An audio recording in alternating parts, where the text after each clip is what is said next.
الرحيم. الحمد لله رب العالمين، والصلاة والسلام على سيد الأنبياء والمرسلين وخاتم النبيين سيدنا محمد وآله وصحبه أجمعين، ومن تبعهم بإحسان ودعا بدعوتهم إلى يوم الدين. أما بعد، عن جابر رضي الله عنه قال: لعن رسول الله صلى الله عليه وسلم آكل الربا وموكله وكاتبه وشاهديه وقال هم سواء. رواه مسلم او كما قال علیہ الصلاۃ والسلام. محترم بزرگوں، دوستوں اور دینی بھائیوں، مشہور صحابی رسول حضرت ابو ہریرہ رضی اللہ عنہ روایت کرتے ہیں کہ حضور پاک صلی اللہ علیہ وسلم نے ارشاد فرمایا کہ لوگوں، 7 ہلاک کر دینے والی، تباہ کر دینے والی، برباد کرنے والی چیز سے بچو. 7 چیزیں ہیں جو تباہ و برباد کر دیتی ہیں. ان 7 چیزوں سے بچو.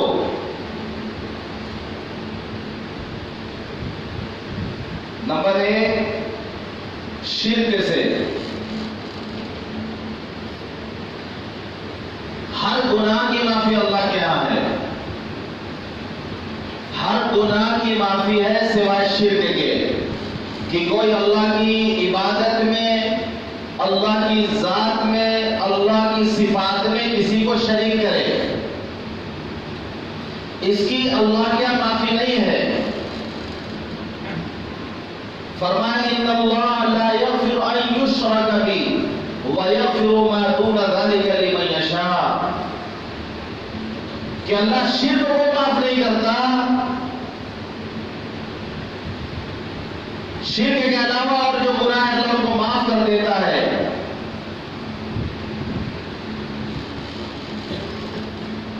دوسری کتاب نے بتائی کہ جادو کرنا. آج ہمارے معاشرے میں یہ غلط فہمی بہت زیادہ پھیل گئی ہے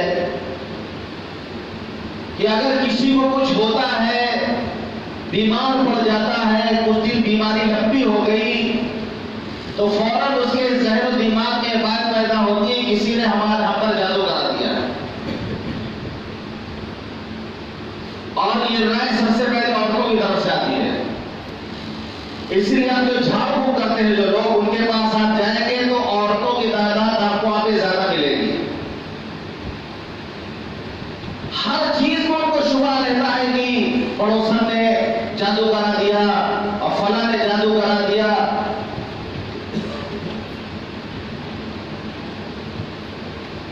ایسا نہیں ہے. جادو کرنا اتنا آسان بھی نہیں ہے کہ معمولی باتوں پر کوئی کسی پر جادو کرے گا. آدمی ڈاکٹر سے رابطہ کرے، علاج کی طرف متوجہ ہو. اس لیے کہ حدیث میں آتا ہے، حضور پاک صلی اللہ علیہ وسلم نے فرمایا کہ ہر بیماری کا علاج ہے. لِكُلِّ دَاءٍ دَوَاءٌ، ہر بیماری کا علاج اللہ نے رکھا ہے.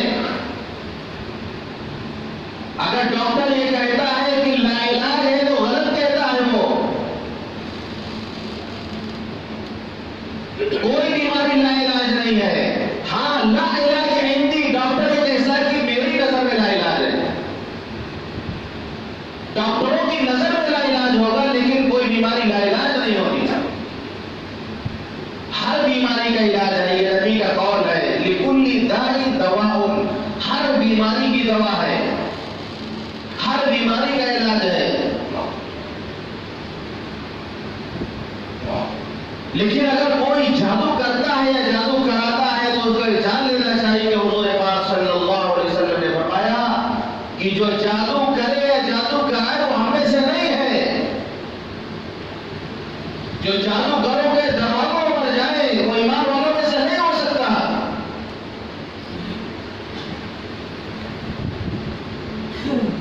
تیسری جگہ پہ فرمائی نہ ہم کسی کا قتل کرنا، نہ ہم کسی کا قتل کر دینا. قرآن کہتا ہے من قتل نفسا بغیر نفس او فساد فی الارض فکأنما قتل الناس جميعا ومن احیاها فکأنما احیا الناس جميعا. جس نے کسی ایک کا قتل کر دیا اس نے ساری انسانیت کو قتل کر دیا. یہ مذہب اسلام کی تعلیم ہے. قرآن کہتا ہے جس نے کسی ایک کو ناحق قتل کر دیا اس نے گویا ساری انسانوں کو قتل کر دیا. وَمَنْ أَحْيَاهَا فَكَأَنَّمَا أَحْيَا النَّاسَ جَمِيعًا. اور اگر کسی کو اس نے چھوڑ دیا زندگی اس کی بخش دی تو گویا اس نے تمام لوگوں کو زندہ کیا.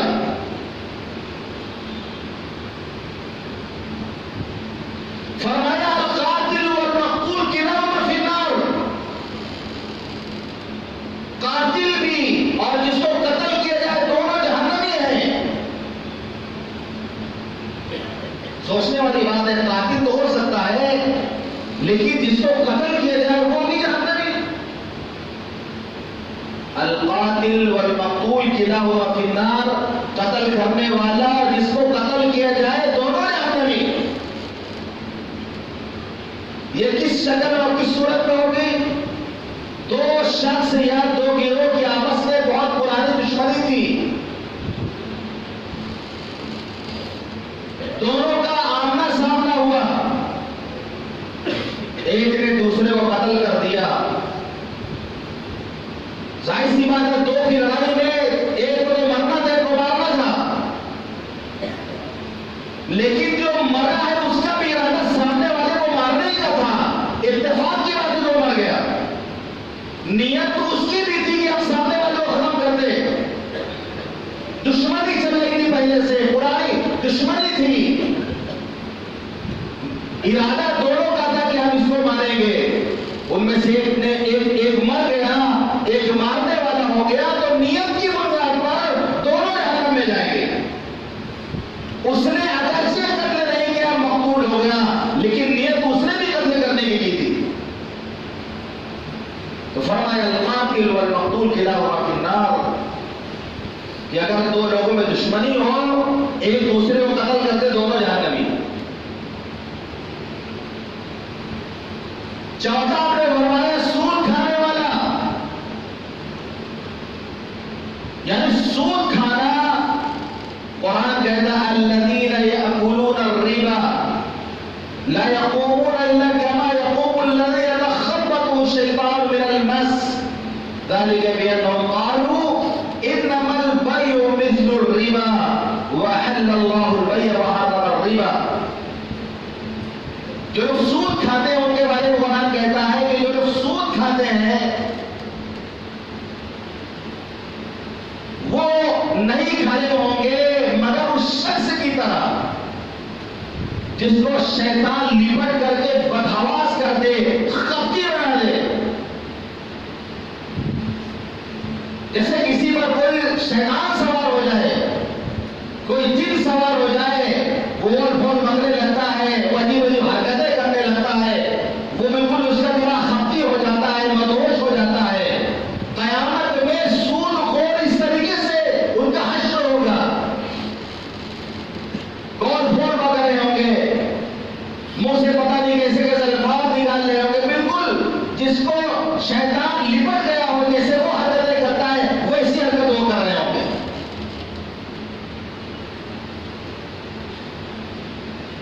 تو اس کو آیت سے معلوم ہوا کہ شیطان اور جن کسی پر آ سکتے ہیں کسی پر حاضر ہو سکتے ہیں سوار ہو سکتے ہیں پریشان کر سکتے ہیں. اس کا انکار نہیں کیا جا سکتا. اسے قرآن کہتا ہے کما یقوم الذی یتخبطه الشیطان من المس. اس شیطان نے اس کو لپٹ کر اس کو خمتی بنا دیا ہو، مدہوش کر دیا ہو.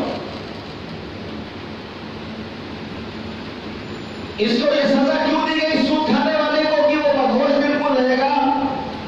اس لیے کہ دنیا میں بھی تو مدہوش تھا، مال سے کر، مال گن کر مست تھا، بالکل مال کی محبت میں مست تھا، مدہوش تھا.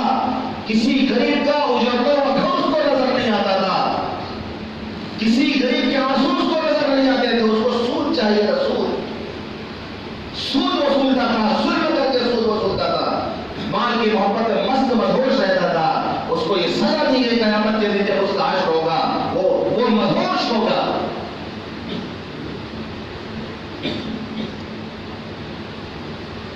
یہاں پر ایک بات اور ہے قرآن کے اندر، الذین یأکلون الربا، جو لوگ سود کھاتے ہیں. کوئی یہ کہہ دے کہ بھائی ہم سود نہ کھائیں، گھر میں فرنیچر بنوا لو، اس کا فریج لا دیں، سامان لا کے رکھ دیں، نہیں کھائیں ہم سود. سود لے کر کے بینک سے جو سود ملے یا ہم نے کسی کو قرض دیا اس سے سود لے کر کے ہم نہ کھائیں اس کو. قرآن نے کہا کھانے کے بارے میں کہ جو لوگ سود کھاتے ہیں ہم کھائیں گے نہیں، ہم سامان خرید کے لا کے رکھ لیں.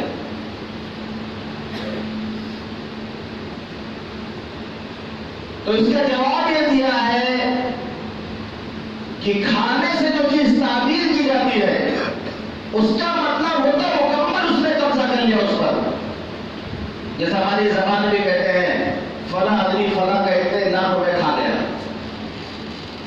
نوٹ نہیں کھایا، وہ اس نے ہضم کر لیا، اتنا مال کھا گیا اس کا. ہم لوگ بھی کہتے ہیں کھا جانے کا مطلب ہے اس نے اس پر قبضہ کر لیا، دینے کو تیار نہیں، وہ مکمل قبضہ اس نے کر لیا اس پر. تو قرآن نے جو سود کھانے کے لیے کہا ہے تو گویا وہ سود کا مال کھا لیا، یعنی اس پر مکمل اس نے قبضہ کر لیا.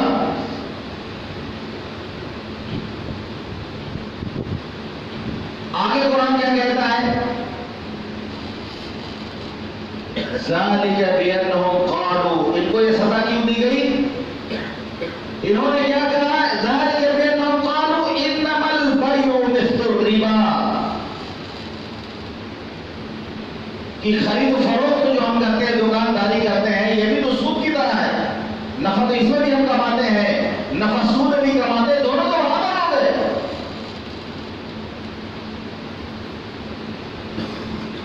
یعنی اپنے عقلی دلیل لگا رہے ہیں یہاں پر. آج بھی سود کو جائز کرنے کے لیے لوگ کوششیں کر رہے ہیں، مختلف تعبیرات کر رہے ہیں کہ کسی طریقے سے سود ان کے لیے حلال ہو جائے. پہلے اس زمانے میں لوگوں نے کیا ہے، وہ یہ کہتے تھے انما البیع مثل الربا، یہ خرید و فروخت کاروبار جو ہم کرتے ہیں بھی سود کی طرح ہے. نفع تو دونوں ملتا ہے، ہم کاروبار کرتے ہیں اس میں بھی نفع کماتے ہیں، سود پہ پیسہ دیتے اس میں بھی نفع کماتے ہیں، دونوں تو برابر ہو گیا. اللہ کے حکم سے بغاوت کی انہوں نے اور خرید و فروخت کو سود کے برابر قرار دیا. کفر ہے یہ. اللہ فرماتا ہے برابر کیسے ہو سکتے ہیں؟ انہوں نے عقلی دلیل اپنی لگائی، لیکن اللہ نے عقلی جواب نہیں دیا قرآن میں کہ جو بات ان کی سمجھ میں آتی کوئی عقلی جواب اللہ چاہتا دے دیتا. لیکن اللہ حکم الحاکمین ہے، وہ جواب کیا دیتا ہے؟ وَأَحَلَّ اللَّهُ الْبَيْعَ وَحَرَّمَ الرِّبَا، اللہ نے کاروبار کو حلال قرار دیا ہے، اللہ نے سود کو حرام قرار دیا ہے. دونوں برابر کیسے ہو سکتے ہیں؟ ایک کو اللہ نے حلال قرار دیا، دوسرے کو اللہ نے حرام قرار دیا. اللہ حکم سناتا ہے، اللہ عقلی دلیل نہیں دے رہا، سمجھانے کی کوشش نہیں کر رہا، بلکہ اللہ حکم سنا رہا ہے. میں احکام الحاکمین ہوں، فعال لما یرید اللہ، جو چاہے اللہ کرتا ہے. لا یسأل عما یفعل وهم یسألون، اللہ سے کوئی سوال نہیں کر سکتا، اللہ سب سے سوال کرے گا. اللہ اس کی حکمت جانتا ہے، اللہ مصلحت جانتا ہے کہ سود میں کیا خرابی کیا بربادی ہے، خرید و فروخت میں کیا نفع ہے، یہ اللہ اس کے فرقوں کو جانتا ہے. تو فرمایا احل اللہ البیع وحرم الربا، کہ اللہ نے بیع کو خرید و فروخت کو حلال قرار دیا ہے اور ربا کو سود کو اللہ نے حرام قرار دیا ہے. یہی بہت بڑا فرق ہے.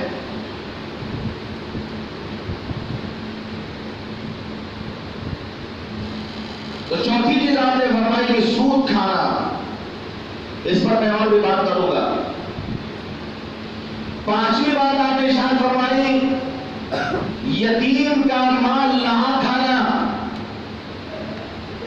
کہ کسی کوئی یتیم کی پرورش کر رہا ہو، اس کے والد کا مال ہو، یتیم کا جو باپ ہے وہ مال چھوڑ گیا ہو، اور جو مال بچہ ہے وہ تو ابھی اس کے گھر والے اس کا جو مال ہے اس کو ہڑپ کر جائے، کھا جائے۔ قرآن کہتا ہے الذین یأکلون اموال الیتامی ظلما انما یأکلون فی بطونہم نارا وسیصلون سعیرا۔ جو یتیموں کا مال نہ کھاتے ہیں وہ انگار اپنے پیٹ میں بھر رہے ہیں، آگ کے انگار اپنے پیٹ میں بھر رہے ہیں وہ، اور اندر وہ جہنم میں بھی جائیں گے۔ چھٹی چیز آپ نے بتائی کہ جنگ کے میدان سے کوئی پیٹ پھیر کے بھاگے، جہاں پوچھتے کے پوچھتے لگ رہے ہوں، چاند کے لالے پڑے ہوں، جنگ ہو رہے گھمسان کی، اور کوئی بزدلی دکھا کر اپنے ساتھیوں کو پریشانی میں چھوڑ کر کوئی بھاگ جائے۔ اور ساتویں چیز آپ نے فرمائی کہ کسی نیک عورت پر تہمت لگانا۔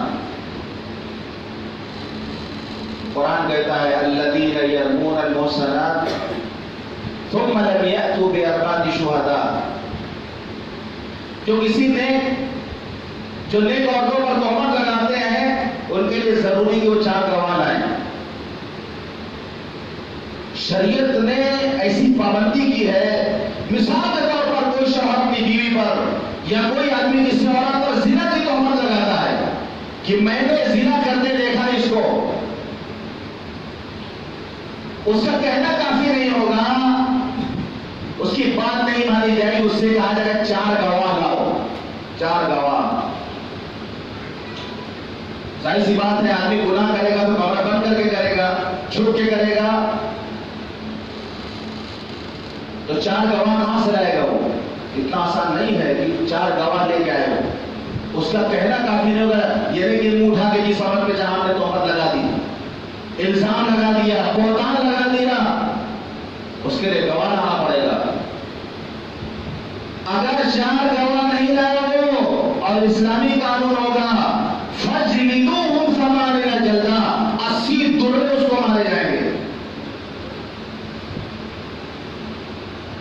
ہمارے یہاں اسلامی قانون نہیں ہے، جس کو جی چاہتا جس پر چاہے الزام لگا دے، جس کی چاہے زندگی سے کھلواڑ کر لے، جس کو چاہے بدنام کر دے۔ اتنا آسان نہیں ہے، الزام لگایا تو اس کے لیے 4 گواہ پیش کرنا پڑے گا اس کو۔ اگر نہیں کر سکا فَجْلِدُوهُمْ 80 جلدہ، 80 درے مارے جائیں گے، 80 کوڑے مارے جائیں گے اس کو۔ وَلَا تَقْبَلُوا لَهُمْ شَهَادَةً أَبَدًا، ہمیشہ کے لیے اس کی گواہی کو نہیں مانا جائے گا۔ وہ آگے گواہی دے کہ ہم نے دیکھا کہ ان کا چاند نکل آیا ہے، نہیں گواہی مانی جائے گی اس کو۔ نکاح میں اس کو گواہ نہیں لایا جائے گا، کسی معاملے میں اس کی گواہی قبول نہیں کی جائے گی۔ ہمیشہ کے لیے جب تک وہ زندہ ہے اس کی گواہی قبول نہیں کی جائے گی۔ اولئک هم الفاسقون، یہ فاسق لوگ ہیں۔ تو یہ 7 ہلاک اور تباہ کرنے والی چیزیں ہیں جن سے حضور پاک صلی اللہ علیہ وسلم نے امت کو آگاہ کیا ہے، جن سے بچیں۔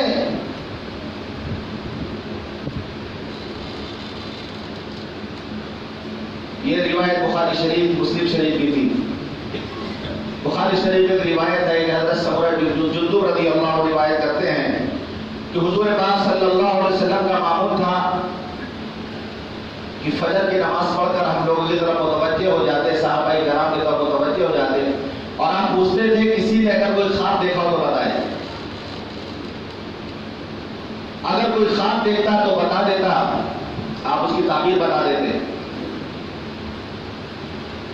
ایک تو حضور پاک صلی اللہ علیہ وسلم نے صحابہ سے پوچھا کہ کسی نے کوئی خواب دیکھا ہو تو بتائے۔ کسی نے کوئی خواب نہیں دیکھا تھا، تو حضور پاک صلی اللہ علیہ وسلم نے فرمایا کہ آج میں نے خواب دیکھا ہے۔ میں اپنا خواب بتاتا ہوں کہ میرے پاس 2 فرشتے آئے، مجھے لے کے چلے، پاک سرزمین کی طرف لے کر چلے۔ تو مفسرین نے بتایا ہے جو پاک سرزمین سے مراد فلسطین بیت المقدس جہاں ہے، ملک شام جہاں آج کاٹا اور مارا جا رہا مسلمانوں کو، جہاں خون کی ندیاں بہ رہی، جہاں پانی زیادہ سے تو خون سستا ہے، جہاں ہمارا قلعہ اول ہے، پاک سرزمین کی طرف لے گئے. میں نے دیکھا ایک آدمی بیٹھا ہوا ہے اور دوسرا آدمی ہاتھ میں پتھر لے کر زور سے اس کے سر پہ مارتا ہے. اس کا سر چکنا چور ہو جاتا ہے، وہ پتھر لڑا کر دور چلا جاتا ہے. یہ آدمی پتھر اٹھانے جاتا ہوتی دیر پھر اس کا سر بالکل صحیح ہو جاتا ہے، پھر اس کو اٹھا کے پتھر سے مارتا ہے، اس کا سر چکنا چور ہو جاتا ہے. بار بار یہ عمل دہراتا ہے. وہ میں نے پوچھا کون ہے یہ؟ تو دونوں فرشتوں نے کہا کہ یہ قرآن کو یاد کر کے اس کو چھوڑ دیا تھا. قرآن یاد کر کے اس کو چھوڑ دیا تھا، فرض نماز سے غافل ہو کر سوتا رہتا تھا. یہاں یہ بات سمجھ لیجیے آپ، یہ نہیں خالی حافظ قرآن جو قرآن کا دل سے کر کے بھول جائیں. مثال کے طور پر ہم نے کوئی سورہ یاد کی اور پھر ہم اس کو ہی بھول گئے، یعنی سورت یاد کر کے ہم نے اس کو پڑھا نہیں، اہتمام نہیں کیا، ہم اس کو بھول گئے سورہ، اس پر بھی پکڑ ہوگی. مثال دے دو کسی نے محنت کر کے اما پڑھا یاد کر لیا کہ نماز پڑھنا ہے اور پھر اس نے دھیان نہیں دیا، چھوڑ دیا، یاد نہیں کرتا، دھیرے دھیرے اما پڑھا بھول گیا. یہ بھی شامل ہوگا ان لوگوں میں. آپ نے فرمایا آگے بڑھے، دیکھا ایک آدمی بیٹھا ہوا ہے اور دوسرا آدمی اس کے پاس لوہے کی، اردو زبان سے سمجھ لیجیے کہ آری جو ہوگی، آری لوہے کی کاٹنے والی، وہ اس کے منہ میں ڈال کر کے چیرتا چیرتا پورا پھاڑ دیتا ہے، پھر ادھر سے چیرتے اس کو پھاڑ دیتا ہے. میں نے پوچھا کہ یہ کیا ماجرا ہے، یہ کون لوگ ہیں؟ تو دونوں فرشتوں نے کہا کہ جھوٹ بولنے والا آدمی جھوٹ بولتا تھا. آج ہمارے یہاں تو بہت عام بات ہے جھوٹ بولنا، مذاق میں جھوٹ بولتے ہیں، باتوں میں مسالہ لگانے کے لیے، دلچسپ بنانے کے لیے، جیسے کھانے میں اچار کی ضرورت ہوتی ہے اسی طریقے سے ہم باتوں کو مزیدار کرنے کے لیے جھوٹ کا سہارا لیتے ہیں. جبکہ آپ نے فرمایا مومن کے اندر ہر صفت کی گنجائش ہو سکتی ہے، بزدل ہو سکتا ہے، بخیل ہو سکتا ہے، لیکن مومن جھوٹا نہیں ہو سکتا. المؤمن لا یکذب، مومن جھوٹ نہیں بولتا. تو جھوٹ بولتا تو اس کی سزا میں سے جبڑے کاٹے جا رہے ہیں. اس کے فرمایا کہ آگے بڑھا، دیکھا ایک تندور ہے، آگ جل رہی، اس میں مرد عورت ننگے الٹے رہتے ہوئے ہیں، نیچے سے آگ اوپر آتی ہے، وہ چیختے چلاتے ہیں. میں نے پوچھا یہ کون لوگ ہیں؟ بتایا گیا یہ زنا کرنے والے لوگ ہیں. فرمایا میں آگے بڑھا، میں نے دیکھا ایک نہر ہے، سرخ رنگ کی نہر. ایک آدمی تیر رہا نہر میں، تیرتے تیرتے وہ کنارے آنے کی کوشش کرتا ہے، نکلنے کی کوشش کرتا ہے. کنارے ایک آدمی ہے، پتھر جمع کر کے بیٹھا ہوا ہے. جب وہ آدمی کنارے آتا ہے تو پتھر اٹھا کے ایسے کھینچ کے مارتا ہے کہ وہ پتھر اس کے منہ کے اندر سے پیٹ پر پہنچ جاتا ہے. پھر وہ آدمی پیچھے چلا جاتا ہے، پھر وہ آتا ہے تیرتا کو کنارے، پھر یہ پتھر اٹھا کے مارتا ہے، اس کے منہ کے اندر وہ پتھر داخل ہو کر پیٹ میں پہنچ جاتا ہے. میں نے پوچھا یہ کیا ماجرا ہے، کون ہے؟ تو بتایا گیا کہ یہ سود کھانے والے لوگ، یہ سود کھانے والے لوگ ہیں. سود کھانے والا بھی دوسرا خون چوستا ہے، وہ پیسہ کھاتا ہے، وہ تو خون چوستا ہے، غریبوں کا خون، غریبوں خون چوس چوس کے اپنے مال کو بڑھاتا ہے. اسی لیے نہر جو دکھائی گئی وہ لال رنگ کی، سرخ رنگ کی دکھائی گئی، خون کی نہر دکھائی گئی، کیونکہ سود جو کھاتا ہے وہ دوسروں خون چوس کے کھاتا ہے.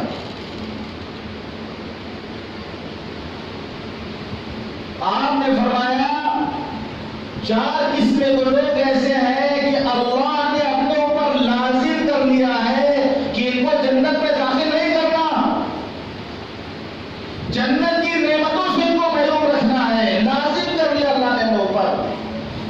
نمبر 1 شراب پینے والا، نمبر 2 سود کھانے والا، نمبر 3 یتیم کا مال نہ کھانے والا، اور نمبر 4 والدین کی نافرمانی کرنے والا. یہ 4 قسمیں وہ لوگ ہیں اللہ نے اپنے اوپر لازم کر لیا ہے کہ ان کو جنت میں داخل نہیں کرے گا.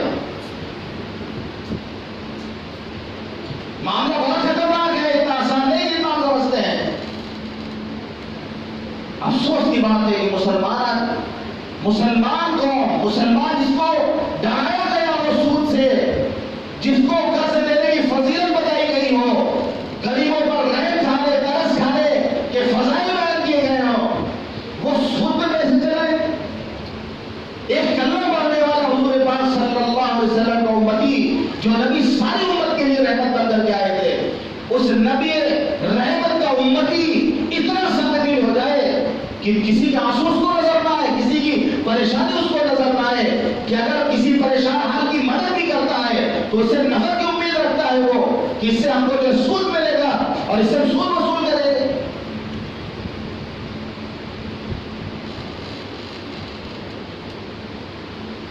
آپ نے فرمایا کوئی سود کا 1 درہم کھائے، سود کا 1 درہم کھانا 36 مرتبہ زنا کرنے سے بھی زیادہ سخت گناہ ہے۔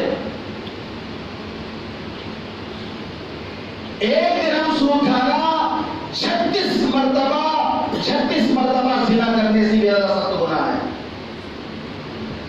آپ نے فرمایا سود کے 70 حصے ہیں، سب سے ادنا، سب سے معمولی یہ ہے کہ کوئی آدمی اپنی ماں کے ساتھ زنا کرے، اپنی ماں کے ساتھ منہ کالا کرے۔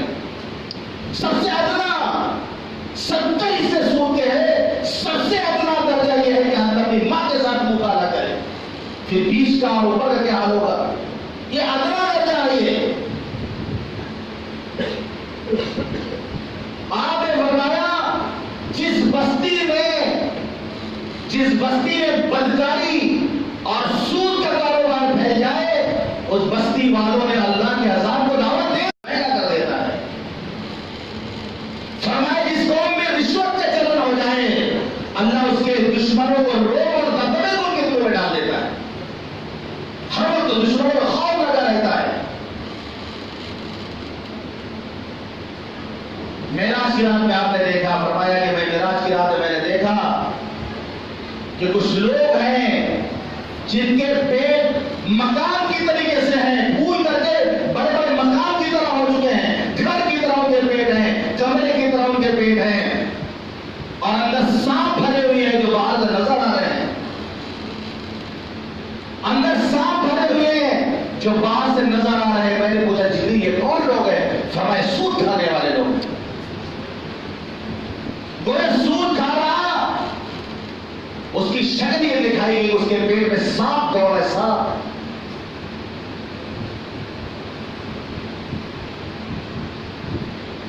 ہمارا مذہب ہمیں یہ تعلیم دے رہا ہو، سود کے بارے میں یہ بتا رہا ہو۔ ہمارا حال یہ کہ عام چلن ہے مسلمانوں میں، بینک سے سود لے کے کھاتے ہیں لوگ۔ بینک میں جو پیسہ آپ نے جمع کیا ہے، 5000 جمع کیا ہے، بینک نے آپ کو 6000 دیا، 5000 آپ کے لیے حلال ہے، 1000 روپے جو ملا ہے وہ سود کا، وہ حرام ہے آپ کے لیے۔ آپ بغیر ثواب کی نیت سے کسی غریب کو دے دیں، آپ اس کو استعمال نہ کریں، ورنہ سمجھ 1 روپے اگر آپ نے کھایا اس کا 36 مرتبہ زنا کرنے سے زیادہ سخت گناہ ہے۔ ادنا درجہ کی ماں کے ساتھ آدمی زنا کرے۔ آج لوگ جو ہے بچوں کے نام سے جمع کر دیتے ہیں پیسے کہ جوان ہونے تک 5000 جمع کیا، جوان ہوتے ہوتے 50000 واپس ملا، شادی میں 50000 روپے کا بریانی بنوا کے سارے محلے والوں کو کھلایا اسی بریانی کو۔ مولانا صاحب بھی کھا رہے ہیں، امام صاحب بھی کھا رہے ہیں، حافظ جی بھی کھا رہے ہیں، سب لوگ بریانی کھا رہے ہیں جا کر روز۔ یہ عام بات ہے، آج عام بات ہے۔ شادیوں میں جو اتنا پیسہ لوگ کہاں سے لا رہے ہیں؟ یہ بچپن سے جمع کر رکھا ہے۔ سب کو نہیں کہہ سکتا میں، لیکن ایک چیز ہے جو آج کچھ لوگ ایسا کر رہے ہوں گے۔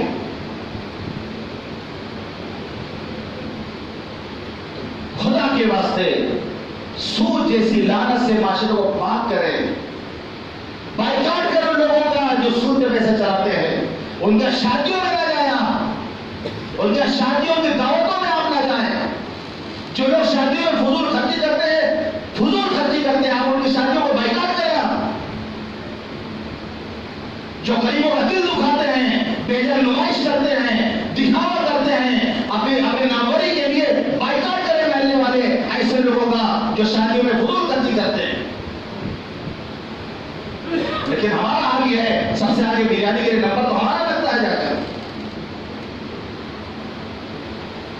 گر گر پڑ رہا ہے بریانی کھانے کے لیے. نہیں کھائیں گے بریانی، حلال کی کھچڑی گھر پہ بنا کے کھائیں گے.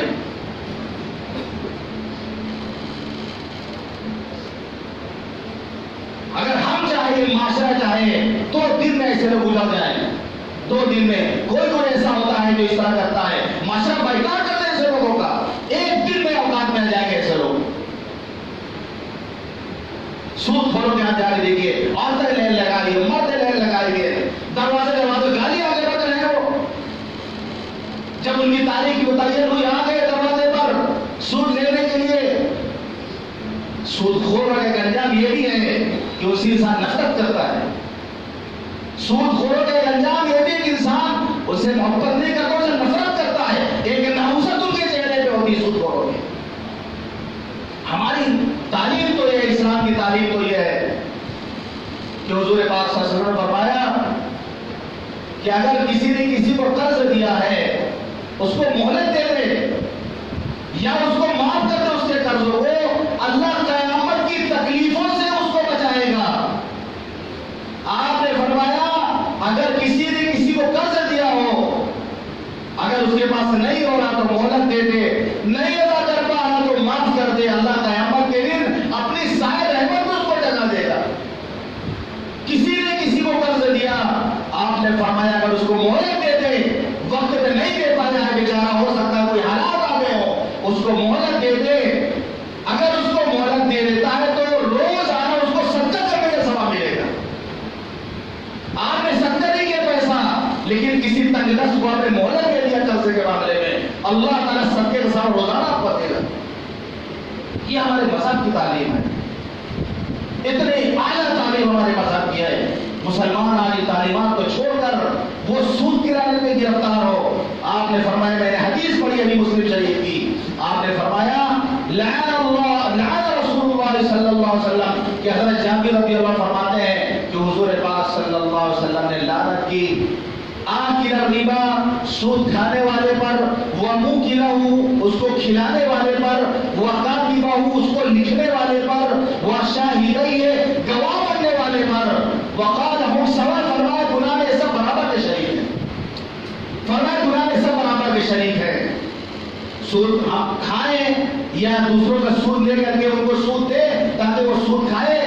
وہ جو سود کا کاروبار کرتے ہیں لکھتے ہیں سود، وہ جو گواہ بنتے ہیں سودی لین دین پر، یہ سب گناہ میں فرمایا ہم سوا، یہ سب گناہ میں برابر کے شریک ہیں. جس مال پر لعنت ہو جناب محمد رسول اللہ صلی اللہ علیہ وسلم کی قسم خدا کی، اللہ کے گھر بیٹھو، بتاؤ لوگ اس مال میں کیسے برکت ہو سکتی ہے؟